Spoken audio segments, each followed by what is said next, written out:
ایک روٹی والے کا واقعہ میں نے آپ کو سنانا ہے، اور یہ بڑے ہی مشہور و معروف بزرگ سے منسوب واقعہ ہے۔ حضرت ابو بردہ رضی اللہ تعالیٰ عنہ راوی ہیں کہ حضرت ابو موسیٰ اشعری رضی اللہ تعالیٰ عنہ کی جب وفات کا وقت قریب آیا تو انہوں نے اپنے بیٹوں سے کہا کہ اے بیٹو، روٹی والے کو یاد رکھنا۔ پھر یہ واقعہ خود ہی بیان کیا کہ وہ روٹی والا کون تھا۔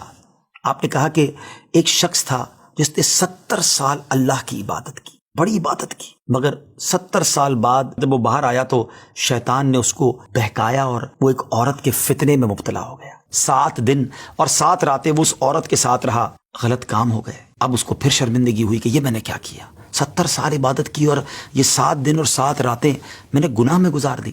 بڑا شرمندہ، بڑا نادم، قدم قدم پر سجدے کرتا جاتا، توبہ کرتا جاتا۔ اب چلتے چلتے چلتے ایک مسافر خانے میں پہنچا تو وہاں 12 مسکین لوگ پڑے ہوئے تھے، لیٹے ہوئے تھے۔ اس نے بھی جگہ بنائی اور ان کے درمیان جا کر خود بھی گر کر سو گئے۔ اب رات میں ایک شخص آیا جو ان کو کھانا دیا کرتا تھا، روٹی دیا کرتا تھا۔ ایک ایک کر کے 12 روٹیاں لے کر آیا تھا، اس کو پتا تھا یہاں 12 مسکین رہتے ہیں۔ ایک ایک کر کے سب کو روٹی دینے لگا۔ وہ شخص جو یہاں آ کر اچانک بیچ میں آ کر لیٹا تھا، اس کو بھی وہ مسکین سمجھا اور اس کو بھی روٹی دے دی۔ لیکن ظاہر ہے کہ اگر ترتیب سے روٹی دیتے دیتے آگے آئے تو آخری نمبر والے کو روٹی نہ ملی، کیونکہ یہ تو 13 ہو چکے تھے۔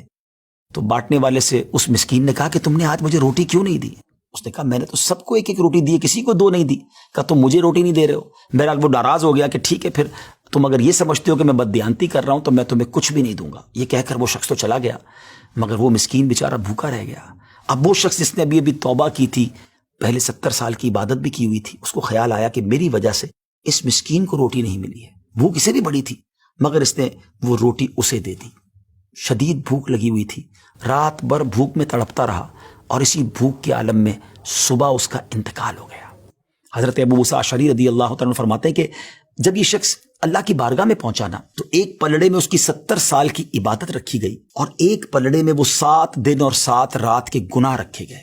تو فرمایا کہ وہ گناہ جو تھے وہ 70 سال کی عبادت سے آگے بڑھ گئے، یعنی اب اس کے لیے گویا حکم ہو سکتا تھا کہ وہ جہنم میں جائے، مگر ان 7 دن کے گناہوں کے سامنے وہ روٹی رکھی گئی، اور اس روٹی کی برکت سے، کیونکہ وہ اخلاص کے ساتھ ایثار کی گئی تھی، مسکین کی مدد کی گئی تھی، وہ 7 دن کے بڑے بڑے گناہ معاف کر دیے گئے اور وہ جنت میں چلا گیا۔ پھر آپ نے اپنے بچوں سے کہا بیٹا روٹی والے کو یاد رکھنا۔ ناظرین، یہ واقعہ واقعی دلوں کے تار چھیڑ دیتا ہے۔ 2 باتیں سیکھنی ہیں کہ بعض اوقات کچھ لوگ کہتے ہیں یار میں نہیں بہک سکتا، میں تو بڑے اچھے ماحول میں ہوں۔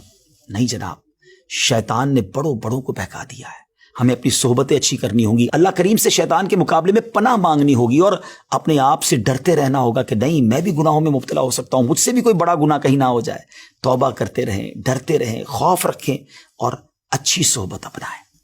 اور دوسری بات، صدقہ جو ہے نا وہ گناہوں کو مٹا دیتا ہے۔ صدقہ اللہ کی بارگاہ میں بڑا پسندیدہ ہے، غریبوں کی مدد کرنا یہ اللہ کو بڑا پسند ہے۔ ہمیں بھی چاہیے کہ وقتاً فوقتاً اپنے غریب پڑوسیوں، غریب رشتہ داروں، غریب مسلمانوں کی مدد کرتے رہیں۔ اور دعوت اسلامی کا شعبہ FGRF سبحان اللہ دکھیارے مسلمانوں کی شاندار انداز میں مدد کرتا ہے۔ سیلاب زدگان کی مدد کتنے بڑے پیمانے پر کی گئی، اور یہ سارا سال ہی اب کچھ نہ کچھ سلسلہ رہتا ہے، تو آپ بھی FGRF کا ساتھ دیجیے، دکھیارے مسلمانوں کی مدد کیجیے۔ اللہ آپ کے رزق حلال میں برکت عطا فرمائے اور ہم سب کے گناہوں کو معاف فرمائے۔